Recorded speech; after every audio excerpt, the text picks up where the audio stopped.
right, good morning. Today we are going to be, it's going to be a little bit of problem working and a little bit of notes. So I'm going to ask that you have this form I gave you earlier. It started with the Sewell Bank, and we did Sewell Bank yesterday. So now we're going to look at the operational problem. The next thing we're going to do after that is the packet of questions from the 2005 released exam. Then you're going to be on your own for the review. I'll send answers, and then I'll send the test. And then we're going to start talking about how the Fed can fight recession or can fight inflation with their monetary policies. And we're going to talk about the money supply. So we have quite a bit going on today. But if you would, please, let's start with this operational question, 2009 operational. Assume that the reserve requirement is 20%. So right away, you should be thinking the money multiplier is, I hope you said 5. Assuming that Kim deposits $100 of cash from her pocket into her checking account, calculate the following. The maximum dollar amount the bank can lend, the total change in demand deposits in the bank, and the maximum change in the money supply. Assume that the Federal Reserve now Part B is completely different. Assume that the Federal Reserve buys $5 million in bonds. If they're buying, they are what? Take or put? Put. They're putting money in to the government in the open market. As a result, calculate the increase in the money supply in the banking system. And then, given the increase, what happens to real wages? Now, you probably won't be able to answer that part of the question, but take a couple minutes and answer the first part.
Okay. I think that should be just about enough time, and let's look at the answers. So again, we have a reserve requirement of 20%, and the bank holds no excess reserves, which is fine. So we're going to be talking now, assume that she deposits $100 in cash from her pocket into her checking account. So here we go. I've got reserve requirements of 20%. meaning my money multiplier is 5. So I did a quick T-chart here. And demand deposits went up by $100. Required reserves went up by 20. And excess reserves went up by 80. So the maximum amount that the bank can lend initially is the $80 in the excess reserves. Then it says the maximum total change in demand deposits. So be careful here. The maximum total. Well, if the bank and all the banks lend out this money and we send it by its money multiplier of 5, we're adding $400 extra to the economy. But it's asking for demand deposits. So if everyone puts that money into demand deposits, there's that 400. But don't forget, Kim walked into the bank with $100 in cash.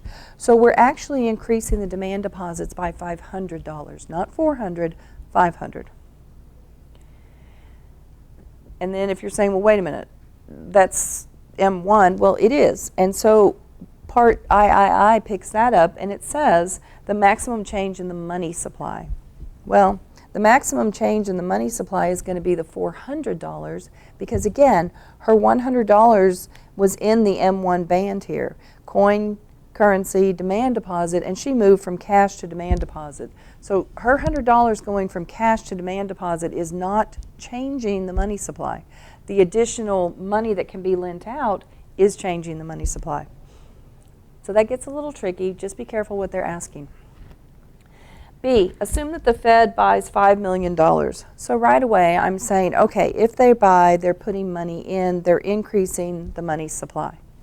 If there's more money in the system, inflation's going up a little bit, but how much can they increase the money supply by this purchase of $5 million? Well, 5 times 5, our money multiplier, they can increase it by $25 million.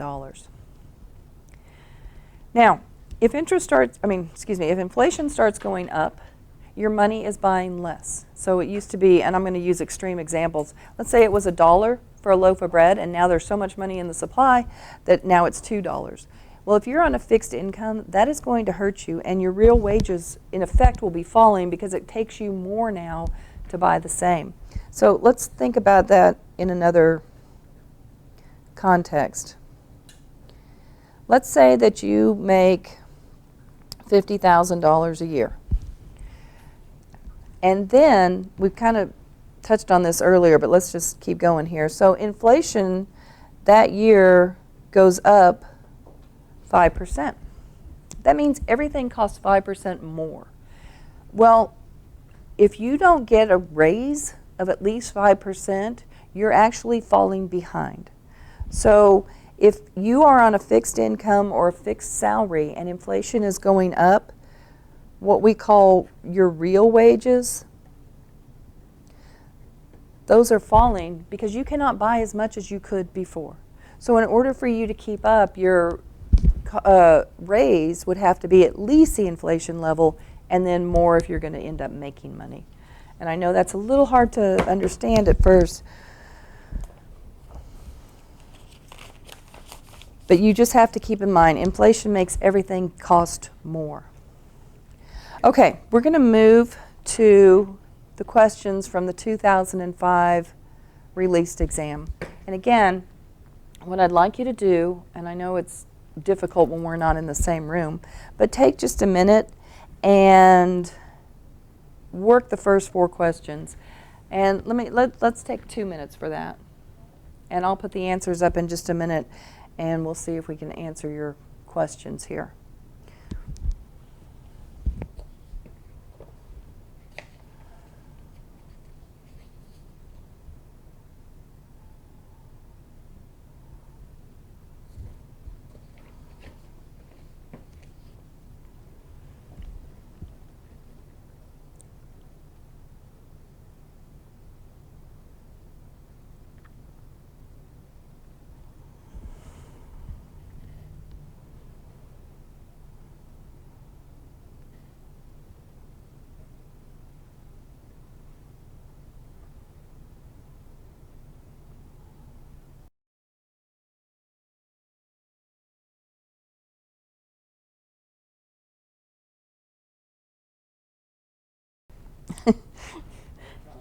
Don't say that out loud.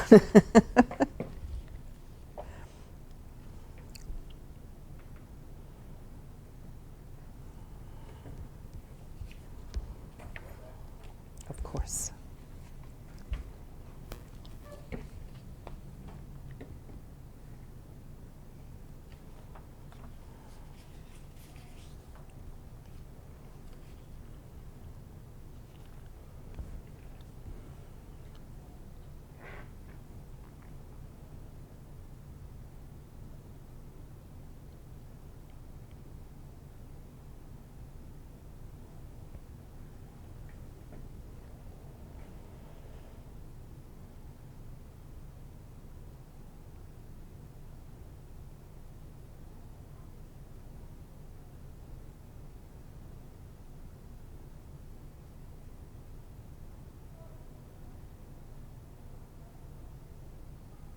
All right, let's take a look at the answers. Under a fractional reserve banking system, which is basically what we have, banks are required to keep a part of their demand deposits as reserves. Well, that's what we've been talking about, right? Required reserves. Expand the money supply. The banks don't expand the money supply. The Fed does that. Insure the deposits. The Fed does that. Pay a fraction of their interest, income, and taxes. We haven't talked about that at all. Wouldn't even be a choice. Charge the same interest rates on other loans. Of course, they're not going to do that because some loans are riskier than others. Some loans are longer term than others. The price of money is interest, so they're going to charge what is appropriate. So clearly, A is going to be your answer. All right, question 2. When the Fed buys government securities, buys, remember, buy is to put money in the system. Okay? We're putting money in the system. So if we are increasing the supply of money, and I'm going to use loanable funds for this,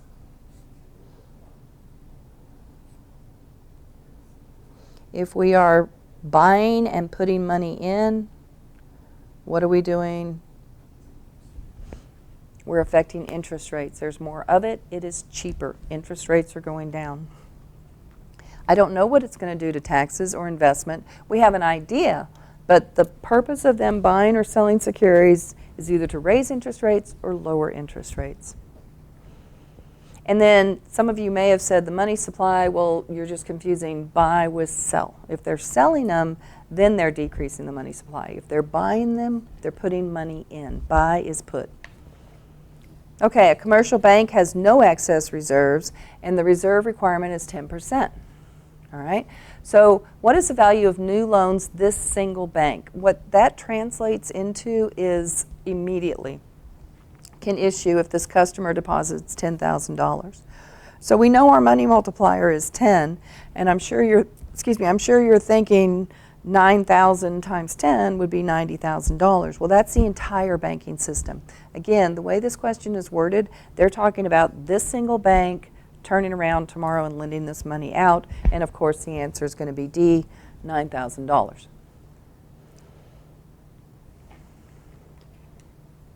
All right, finally, when the central bank sells securities, so selling securities is taking money out. If I sell you something, I am taking your money away from you. All right, which of the following is likely to follow? An increase in the money supply? No, they're taking money out. An increase in the money supply? No. An increase in interest rates? Maybe. Let's think about that. A decrease in the money supply? Definitely. A decrease in the money supply. So now we're kind of between C, D, and E. So let's see what they're doing. Again, we have quantity of loanable funds, interest,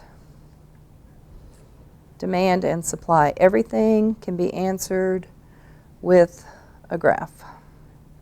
If they are taking money out, they are decreasing the supply of loanable funds. The quantity is going down, and the interest rates are going up. So, an increase in interest rates, yes, and an increase in the government budget deficit. Well, we haven't talked about that, so that's not even going to be a consideration. A decrease in the money supply, yes. An increase in interest rates, yes. and a decrease in aggregate demand. Well, we have talked about aggregate demand before, and the question is, would that decrease aggregate demand? If I am taking money from you, you cannot spend it anymore, so the demand for whatever is going to go down. That makes sense. And then finally, let's see if E, a decrease in the money supply, yes. A decrease in interest rates, no. It is an increase in interest rates. So D is your choice there. All right. Now, if you would take another minute and a half, and let's answer 5, 6, 7, and 8. And again, if you're running into questions and you can't get through right now, just text them on Remind, and we can go from there.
Okay, here we go.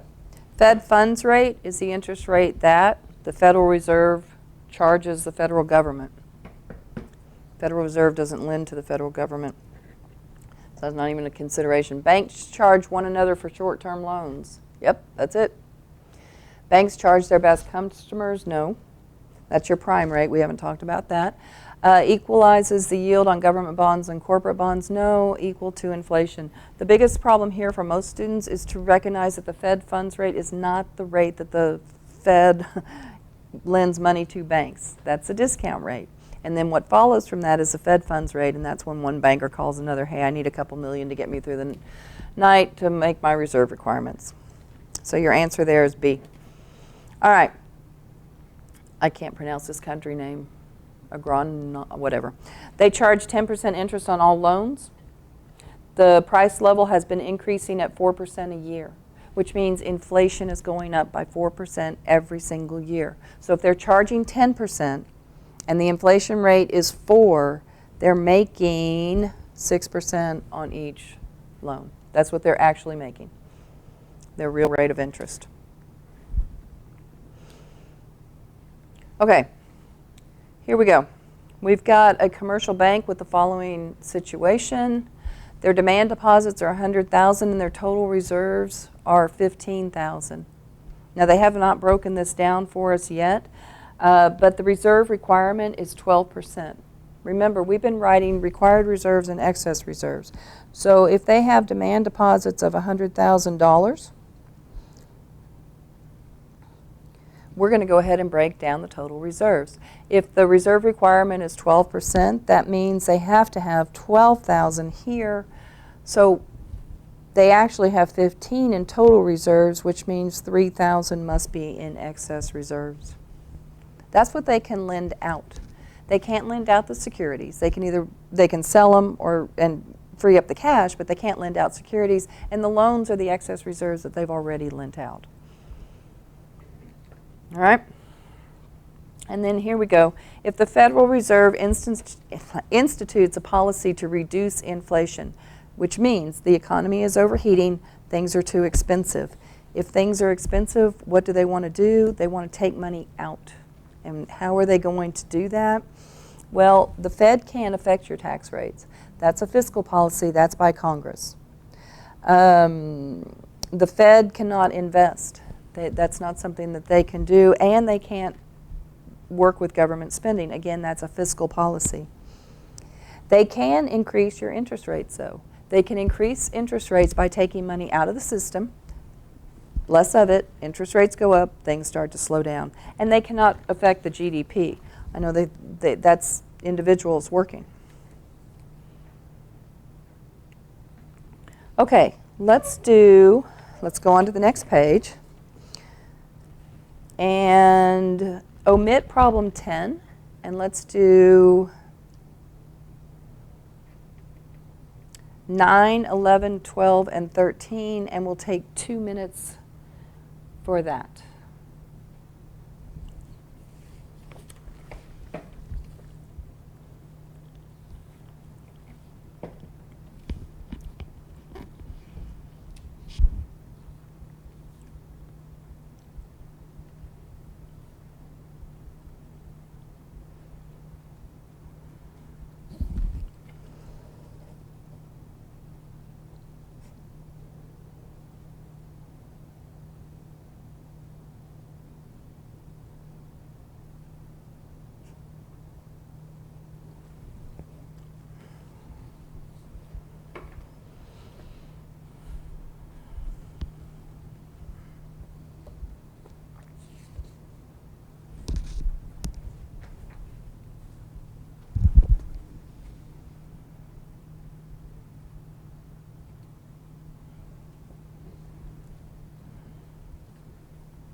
All right, hopefully that gave you enough time.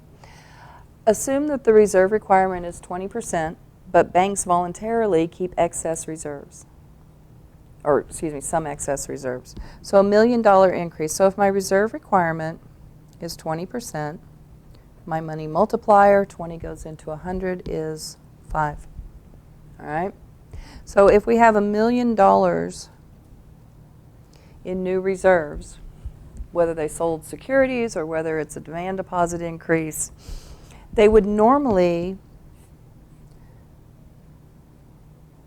divide that into required reserves of 200,000 and excess reserves of 800,000, which of course we would send the 800,000 out into the world at a multiplying rate of 5. The way this question looks, it looks like the reserves are coming from, I'm looking at the answer choices as I'm doing this, and it looks like the reserves are coming from the sale of securities. But anyway, we could go up to, well, 4 million plus, right, if this is coming from securities. So we're definitely increasing the money supply. So C, D, and E, no, because we have new reserves, more money's coming in.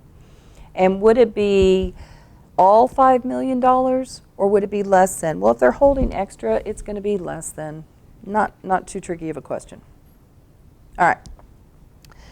Number 11, which of the following will most likely occur in an economy if more money is demanded? If more people want to buy something than is available, what happens to the price? The price goes up. So if more money is demanded, what's the price of money? The price of money is interest rates. C, interest rates will increase. Supply and demand. If on receiving a checking deposit of $300, a bank's excess reserves increase by $255, the required reserve must be, well, here we go. 300, 255 gives us $45. So 45 divided by 300, and you're going to get what 3 goes into there, 15%. So I took the difference in the the excess reserves and the required reserves, divided by the initial deposit, and then just reduced it. 15 over 100, 15%. You're not going to have math any more complicated than that. That's why they don't let you use a calculator. Okay, the Federal Reserve can increase the money supply by, now remember, simple question, if they buy securities, they put money into the system. If they sell securities, they take money out of the system. So if we want to increase the money supply, we want to be buying. So A and B go away right away. C, buy government bonds in the open market, Federal Open Market Committee. Buy gold from foreign banks. The Fed doesn't buy gold. They buy securities. That's their leverage. That's how they work. Borrowing reserves. They don't do that either. Your choice here is C. So this question really is asking you two things. Number one, do you understand how we increase the money supply? And number two, do you understand what the Fed can actually do, what their scope is? Okay.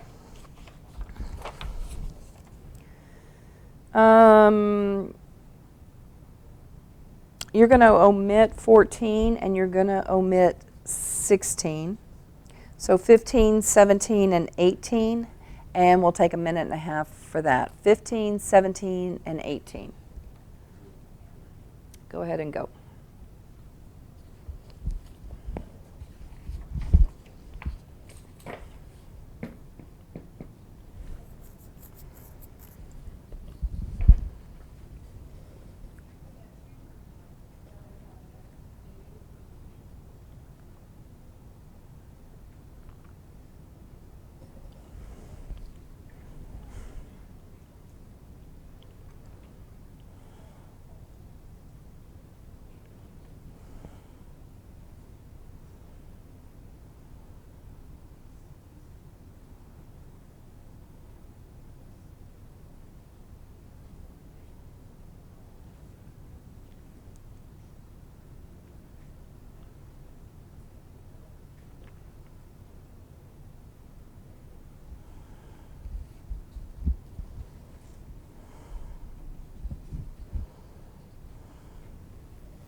Okay. 15. An increase in the money supply is most likely to have which of the following effects on interest rates and real output? Now, we really haven't talked about the effect on output, but we're about to. So here I've done a loanable funds graph. And if I have an increase in the money supply, my supply of loanable funds is moving out. My quantity has increased and my interest rates have fallen. The more there is, the cheaper it is, right? Okay, so right away, real interest rates are going to decrease or increase or no change. So I can get rid of C, D, and E right off the bat. Real output. Here's the part we really haven't talked about. But if there is more money available and it is cheaper, then investment, remember cigarettes are bad, investment in capital begins to pick up. If I want to build a factory, I'm going to borrow at the cheapest rate I can, and as rates start to fall, I'm going to make that investment. So what happens here is our investment in capital goes up, which means more people are working, more things are being made, real output is increasing. So again, if you didn't get that, it all ties back to our circular flow and our expenditure model of GDP.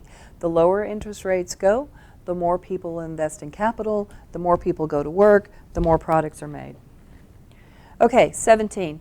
The money creating ability of the banking system is less than the maximum amount indicated by the money multiplier when. Well, remember, you have two things you can do with your money. You take out a loan, you can either put your money back in the bank or you can hold it. And if you hold it, the banks aren't lending it out. So when interest rates are high, that really doesn't fall into this category here. The velocity of money is rising. We have not talked about that, so you wouldn't even consider that. People hold a portion of their money in the form of currency. If I take out a $10,000 loan and I put $8,000 of it in the vault in my house, that's $8,000 that's not going to be moving through the system. There's your answer right there. The unemployment rate is low, doesn't have any effect on this, and the budget is in deficit. The government budget moves from deficit to surplus all the time. We don't worry about that. Excuse me, your answer there is C. All right, which of the following constitutes the largest component of M1? Again, think about this. M1, coin, currency, demand deposits. So silver certificates, not even an option. Checkable deposits, demand deposits. Currency, coin, CDs. You can get rid of A and E right off the bat. They don't even fall in the band. Now, and this is always a little tricky, especially with y'all, because you don't write checks. But back in the day, you can ask your grandparents. They used to write checks for everything. But what do y'all use instead? You use your ATM cards, your debit cards, right? Everything you do, you're making a purchase with your debit card. Well, that is pulling out of your demand deposit. You are demanding the money right now to pay that. So in effect, when you see checkable deposits, you're talking about any form of not cash that you can get your money instantaneously. And again, that would either be a check or your ATM card or your debit card. So most of you make your purchases with your debit cards, your ATM cards. You don't use coin and you don't use currency. That is our biggest component of the M1. Why would that be? Well, carrying cash is risky, right? You risk getting robbed. You risk losing it. You risk, I don't know, having it burn up in a fire. People like to know that their money is safe. It makes them feel better, and most of us put it in the bank.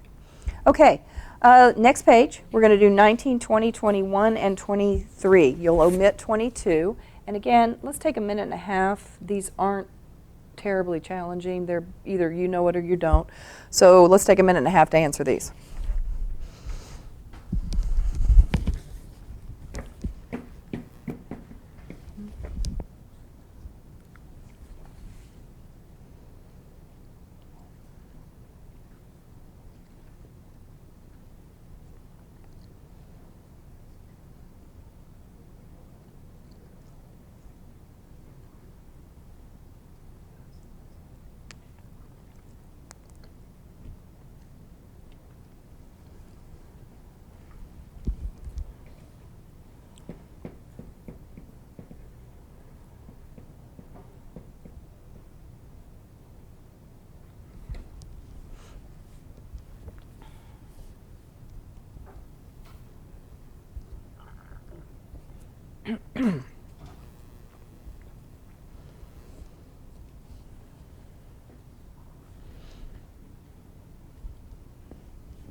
All right, here we go. Under which of the following conditions would a restrictive monetary policy be most appropriate? So they're trying to take money out of the system. Why would they be doing that? Because we have high inflation. Now, if you were thinking high unemployment, right? The higher our unemployment numbers usually means what? The lower our inflation. Don't forget your Phillips curve, the short run Phillips curve. Full employment with stable prices, no. Low interest rates, no. And a budget deficit wouldn't affect the Fed. Okay? All right, problem 20. One way in which the Fed works to change the United States money supply is, so this question is just asking you, do you understand, I'm sorry, I thought it was on the screen. Do you understand the tools at the Fed's disposal? So they can't change the number of banks in operation. That's not one of their tools. Can they change the velocity of money? No. The velocity of money, again, is not something we've talked about. It's not your money multiplier. Velocity of money we'll get into in the next section. That's what you decide to save or spend, and that's a consumer decision, not a Fed decision. Price levels. Can they change price levels? No, they cannot. Can they change the prime rate? The prime rate is what banks lend to their best customers. They can't change that, but what can they change? Again, the discount rate. Very tempting to want to think they can change the Fed funds rate, but that's not their tool. Their tool is the discount rate. They can lower it or they can raise it. And that sends a message through the economy. If the Fed's raising the, if the Fed is raising the discount rate, then the message is we're starting to tighten up. If they're lowering the discount rate, hey, we're starting to loosen up. Okay, assume that the reserve requirement is 20%. A bank has no excess reserves. Again, you wouldn't expect them to. They're making money. And $10,000 cash is deposited. The maximum amount by which this bank may increase its loans. And again, they're talking about initially. So you've got your $10,000 deposit. Your required reserves are $2,000. Your excess reserves are $8,000. That's how much this bank can increase its loans. Now, if they asked about the banking system, then you would be multiplying the 8,000 by 5. And then finally, assume that the reserve requirement is 15% and a bank receives a checking deposit of $200. So let's just run through the motions. What's going to happen here? Their required reserves are going to be $30. 20 and 10, yes. And their excess reserves are going to be $170. Okay. Which of the following will occur on the balance sheet? The liabilities will increase by $200. Well, here's my liability. Here's my asset. And yeah, liabilities are going up. What else is going up? Assets are going up. So it's either A, B, or C. The required reserves are going to increase by 170. No, they're going to increase by 30, the required reserve amount. And then not change. No, of course, that's not going to be it. Now, if they told us that the bank had excess required reserves, then you might not have a change. But they're going to be required to put that money into the system. Okay, we have two more questions here, 24 and 25. Let's just take about 30 seconds and answer those, and we'll look at the answers.